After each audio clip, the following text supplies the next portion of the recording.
Very warm greetings to all my dear students. We are going to start today another chapter from economics, and it is third chapter to be studied for the subject economics.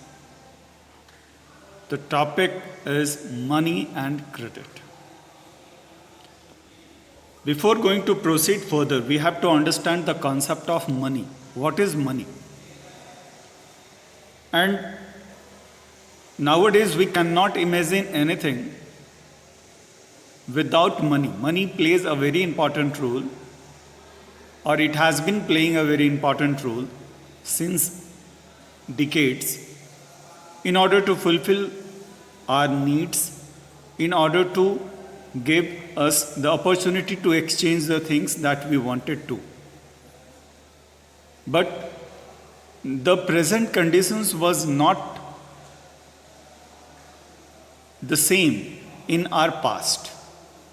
So we'll be comparing the money in the present scenario with reference to money in the past. Before going to proceed further, let us first understand the concept of money. What do you mean by money? Money is any good that is widely used and accepted in transactions involving the transfer of goods and services from one person to another. In simple or very simple manner, we can say money is anything which is used to exchange goods and services. And it is accepted by all. There are different definitions given by different persons. According to Robertson, any commodity that feels the responsibility of payment and occupation is called money. GDH Call has given another definition for money. Any goods which is readily accepted towards payments and credit is called money.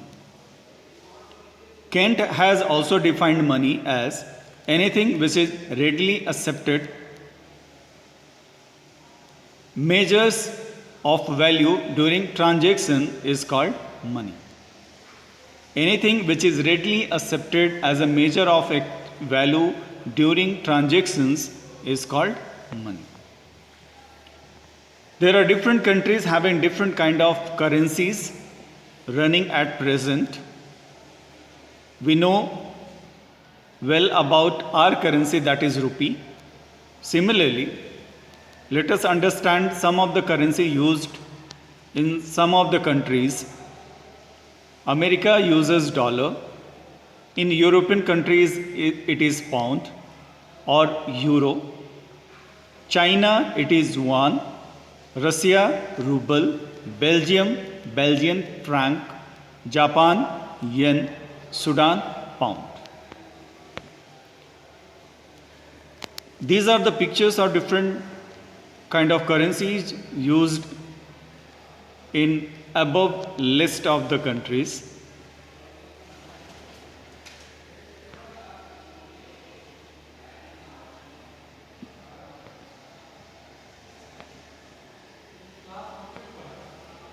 Now, let us understand the historic eras of currencies.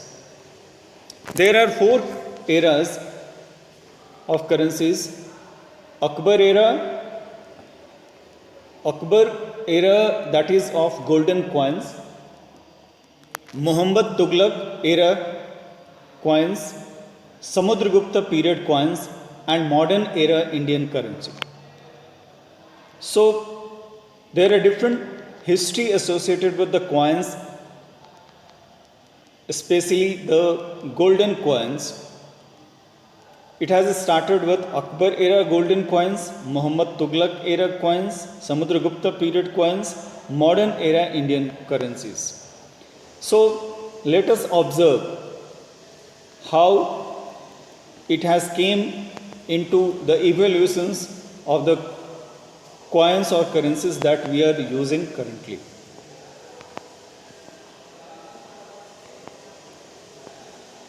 These are the different type of coins used in different eras, and this one is a recent one which has been demonetized. Nowadays we are having new 500 currency notes, and you know that due to demonetizations the 500 and 1000 notes has been taken as a legal tender, means they are no more acting as a note in our countries. Now let us classify the money. The money can be classified into three: full bodied money, representative full bodied money, and credit money. Although these concepts are not there for your syllabus, but we are learning these concepts for our information. Let us understand the concept of full bodied money. Full bodied money is money whose value as a commodity for non-monetary purpose, that is, the value of metal coins coined it, is a great as its value as money. Means the material that is used for making that coins value is more than the value of the coin itself.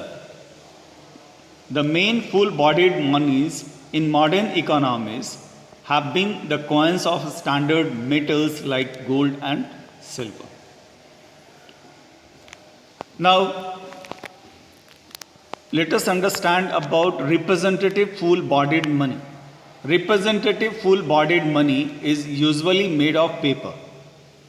It is equivalent to a circulating warehouse receipt for full bodied coins and their equivalent in bullions. The paper money itself has no value as commodity, but it represents in circulation an amount of money with a commodity value equals to the value of money. For example, National Saving Certificate. The value of money is not there, but the amount that NSE is carrying, that represents the value of that paper. Credit money. It is that money whose value of money is greater than, that is face value is greater than the commodity value, intrinsic value of money. Token coins and promissory notes are part of credit money. There are different type of examples: token coins, representative token money, promissory note issued by central banks, bank deposits, etc. So all these are the part of credit money. Credit money means it is the money whose value of money, that is face value, is greater than the commodity value of money. Okay, now what are the different type of functions of money? Basically, the money has got two main functions, that is primary function and secondary function. Primary functions means, that is means of transaction. Primary functions of money is it is means of transactions, and it has measure of value.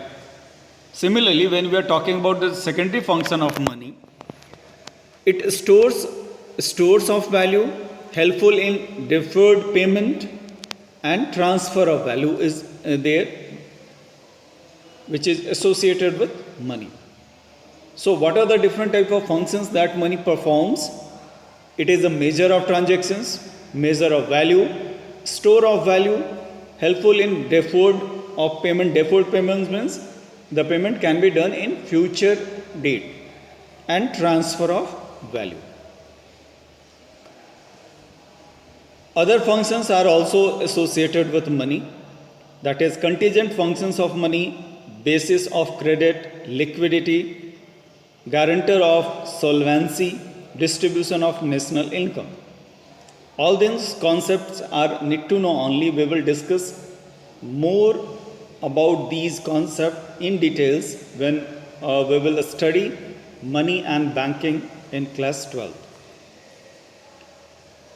Now, let me ask one question.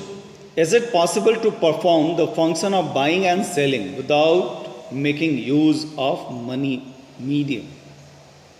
Probably your answer will be no. It is not possible to perform the function of buying and selling without making use of money medium. Is it? Yes. It was possible through the barter system. Means nowadays we cannot imagine to exchange any goods and services without using money, but in our past we were using another system of exchange, that is barter system. We will discuss about barter system in coming videos. Thank you and have a nice day.